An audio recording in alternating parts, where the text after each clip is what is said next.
Hey there, welcome or maybe even welcome back. Today I'm going to do a quick belt change on a Polaris Sportsman 500. This approach is applicable to other sportsmen's, scramblers, anything with a similar build, and a lot of the Polaris have this, and it may even be useful for other makes and models as well. I just have specifically done this on a Sportsman though. And of course always follow your manufacturer's recommendations and specifications, and especially if you're under warranty, it's always best to consult with the shop so you don't avoid any warranty issues. So I'm kind of just going to get right to it, and then I'll babble a bit after with all kinds of little side information and nuggets, and we'll just get right to it here for you. And real quick, I guess I should note, you're probably noticing all the plastics are off on this. And if there is another video of that I've also done, I took all the plastics off in about 10 minutes. But I figure if you're diving in on changing a belt, you should probably be pretty well versed in doing that. But just real quickly, you'd need to take off your seat, the side plastic there below the gas tank, and your footrest, and then the cover for your clutches and belt. All right, so first thing, just get out of the way. Your eyes are not playing tricks on you. I do have two different color gloves on. This was the last one in the box. Not going to waste it, so out of the other box. Which means I'll probably end up with one of these in the box in the end. But anyways, and I have my shoes on the wrong feet, and I may or may not be wearing pants, but you'll never know that. So the first thing, when you take it off, your belt's got a little bit of slack in it, but if you try to just spin it off, it's going to fight you. It's doable, but it's going to fight you. On this particular secondary clutch, it doesn't have any type of release. Some of their newer models, especially the bigger models, the Razors and Rangers, have a tool you can put in there and you pry, and it pulls these plates apart. Well, if you grab your belt right here, and I'm going to do it with both hands so I can and I'm going to zoom in also after just showing you. Give it a squeeze, push down. You see those plates splitting? That belt dropped down in there good 3/4 of an inch, and now those are apart. It's significant. And look at how much slack I have on my belt now. Now I just put that on the top of the wheel there and just kind of walk it off. It takes a little bit still to do that.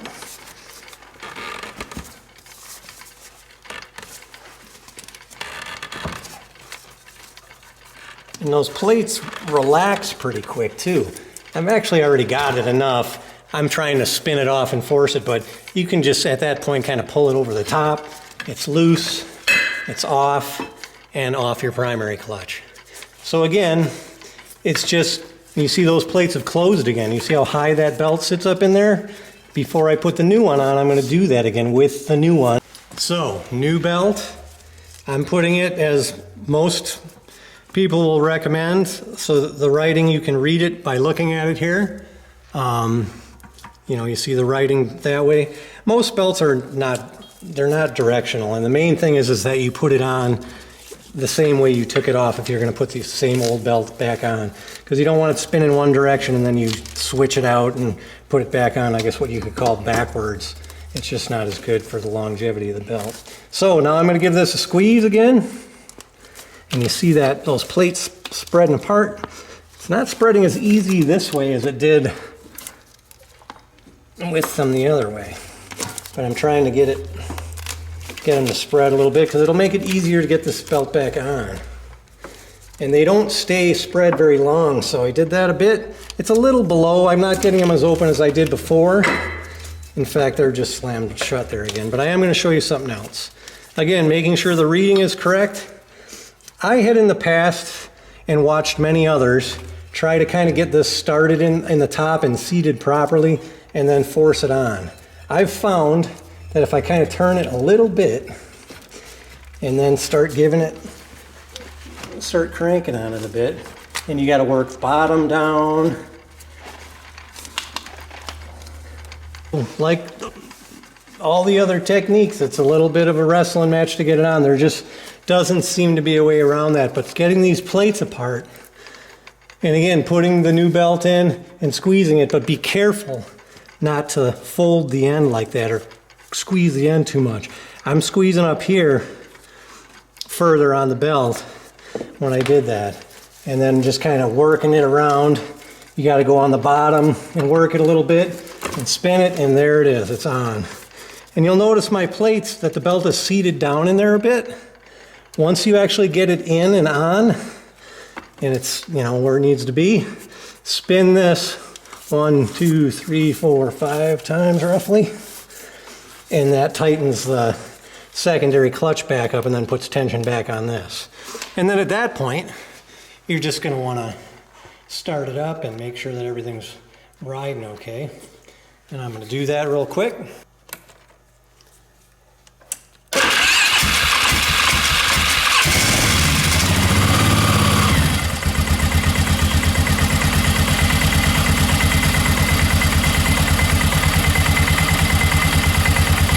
And ultimately, when you're in neutral, the belt should not spin. It spun a couple of times there just because it's out of round.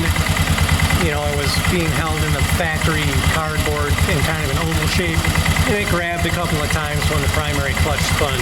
But that's where you should be at. This should be free now and independent, and then, you know, put it in gear and go. All right, so now that that's on, some of the other important stuff, but I know most people came here just to see how to do that, and hopefully you'll be following through with the rest of what it takes when you put a new belt on. And factory recommendations may differ, but first of all, when you take that old belt off, it's not a bad idea to take a Scotch Brite or something and clean up these plates on both front and back, primary clutch, secondary clutch. Clean those up real good. I personally took the secondary clutch off because I wanted to experiment with what it would take, or if that would make it easier to change the belt. It did not, though, so if you're thinking about doing that, here's why that's not a good idea. If you take this bolt out and you pull that off, likely it's okay to get the old belt off in that manner, but you try to put a new one on, and you gotta line that secondary clutch up with a splined shaft that comes out, and it's next to impossible to do that without causing damage to that, the clutch, and or the belt.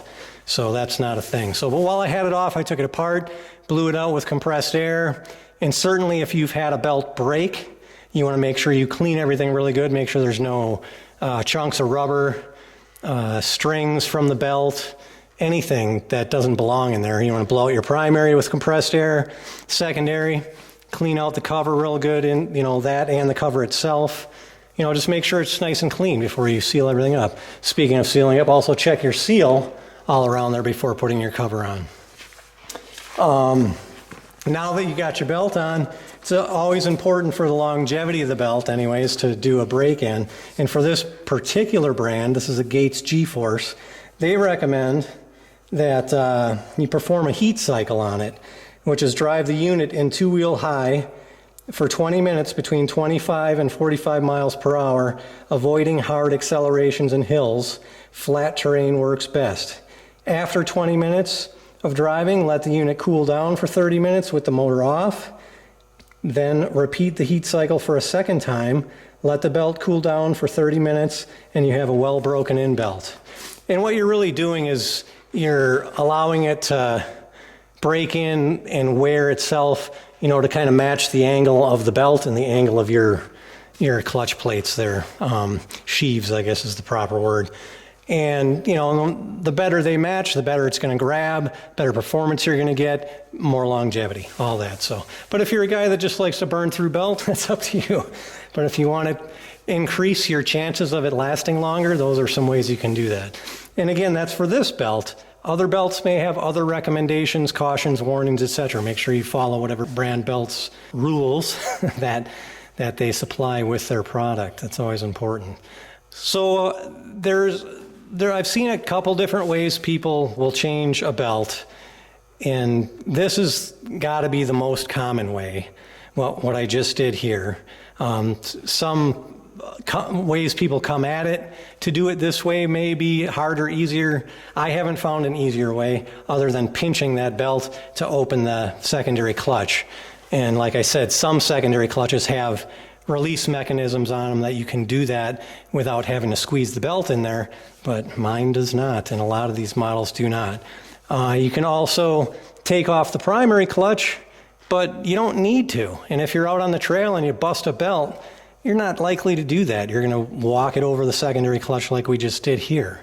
And that's most often where a belt breaks. It doesn't break in the shop. So I don't know, that's kind of, just kind of wanted to show you real quick, a quick belt change, because like I said, I've seen a lot of videos, and I respect anybody that's taking the time and effort to do that.